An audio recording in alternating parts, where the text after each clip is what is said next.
I'm Tom Halley from Sencillo Systems, and today in this video we'd like to give you a general tour of our duplex Sencillo variable speed pumping system.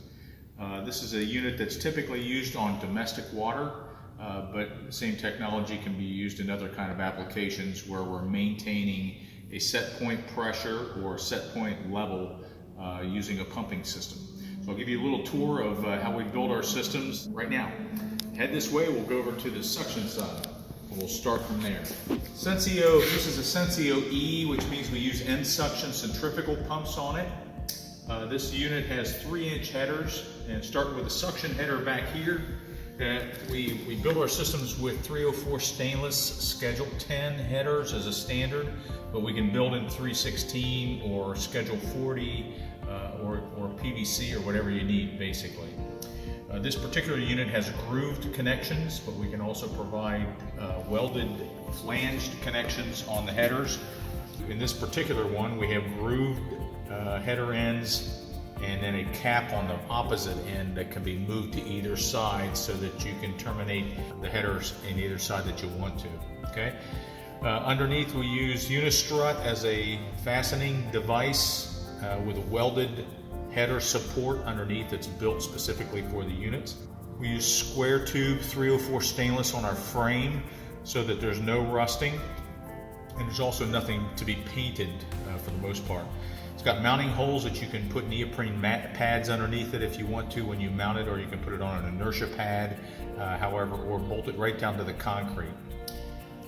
In the center of each header is a 1/4 inch welded connector for the sensing line that's got an isolation valve on it. Each of the pump legs utilizes a union ball valve that's a no lead valve that's can be taken apart in case you need to remove the pump or remove the piping. You can use remove the Victolic coupling or the ball valve union connection.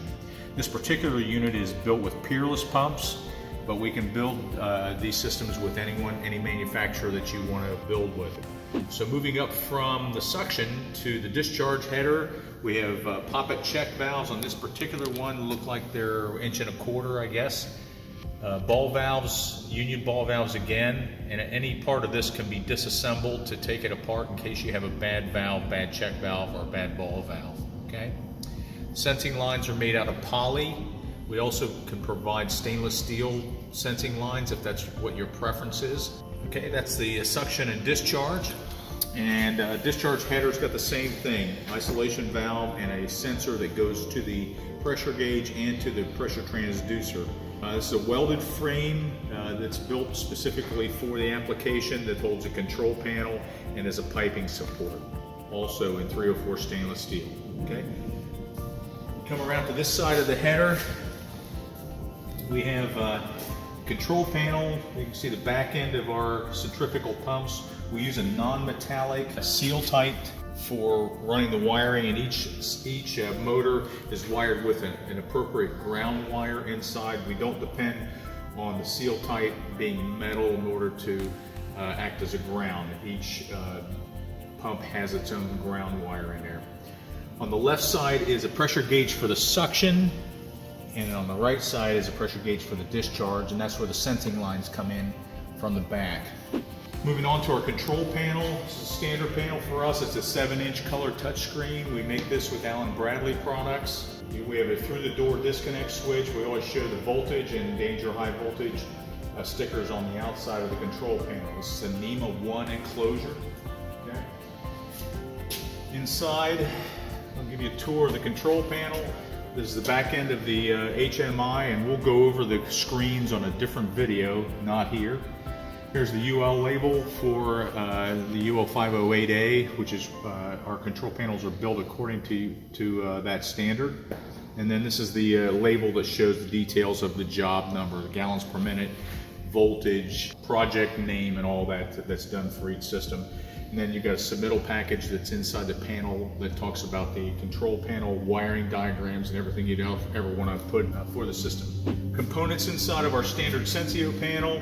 This is the disconnect switch with a through-the-door handle as a safety terminal blocks. This is our Ethernet switch PLC, power supply, and then a circuit breaker for the power supply.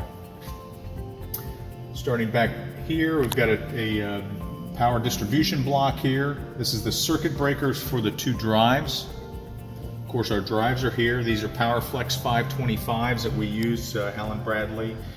The PLC is Allen Bradley. So if you look in the bottom here of the control panel, on the left is a suction switch. This is a switch that saves the pump system in case the suction pressure drops below a certain PSI. That's typically in the 5 to 10 PSI range. That it'll shut the system down, wait for that low suction to be corrected, and then automatically it'll bring the pump system back up. That's tied to this suction gauge in the back with the sensing tube that goes to the suction line. We've got a horn here for any of the alarms that have happened. And then last is the pressure transducer that is mounted here, and that's the transducer is going to give us the 4 to 20 milliamp signal to the controller that senses what the header pressure is in the discharge header, and it tells the PLC software how we're doing on pressure. So that's a general tour of our UL508A control panel that's provided with each Sencillo system. Again, we'll go through the details of the screens and what they look like in a different video. That concludes our summary of the Duplex Sencillo E.